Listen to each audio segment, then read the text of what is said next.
مجھ سے کیوں اتنی میں تو قرآن کا داعی ہوں، رسول اللہ کا وارث صحابہ کا سپاہی ہوں، مجھے ہے کفر سے۔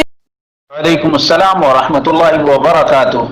اللہ رب العالمین جزائے خیر عطا فرمائے اور خیر و عافیت میں رکھے، اور اسلام کی نعمت کو ہمیشہ یاد کرنے کی اور اس نعمت کا شکر ادا کرنے کی توفیق عطا فرمائے کہ اللہ رب العالمین نے مسلم بنایا ہے اور صحیح عقیدہ اور باطل عقائد کے درمیان فرق کرنے کی توفیق عطا فرمائی ہے۔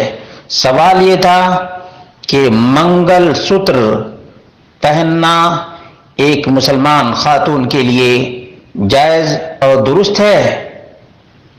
اس کا جواب یہ ہے کہ اللہ رب العالمین نے فرمایا وَمَن يَتَوَلَّهُم مِّنكُمْ فَإِنَّهُ مِنْهُمْ إِنَّ اللَّهَ لَا يَهْدِي الْقَوْمَ الظَّالِمِينَ۔ اور جو بھی ان میں سے کسی سے دوستی کرے وہ یقیناً انہی میں سے ہے۔ ظالموں کو اللہ تعالی ہرگز ہدایت نہیں دیتا ہے، یا ظالموں کو اللہ رب العالمین ہرگز راہ راست نہیں دکھاتا ہے۔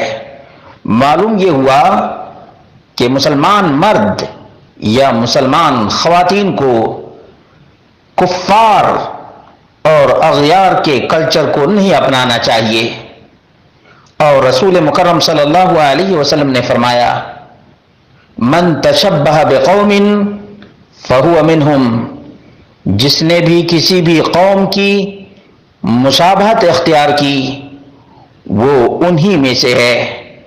سنن ابو داؤد کی حدیث ہے۔ معلوم یہ ہوا کہ منگل سوتر خاص ہندو عورتوں کا زیور ہے، اور ان کا عقیدہ ہے کہ جب تک یہ گلے میں ہے سہاگ باقی ہے، رشتہ زوجیت باقی ہے، جیسے ہی اس کو اتار دیا رشتہ ٹوٹ گیا یا رشتہ زوجیت میں کوئی رخنا پڑ جائے گا۔ تو یہ کافرہ عورتوں کا عقیدہ ہے۔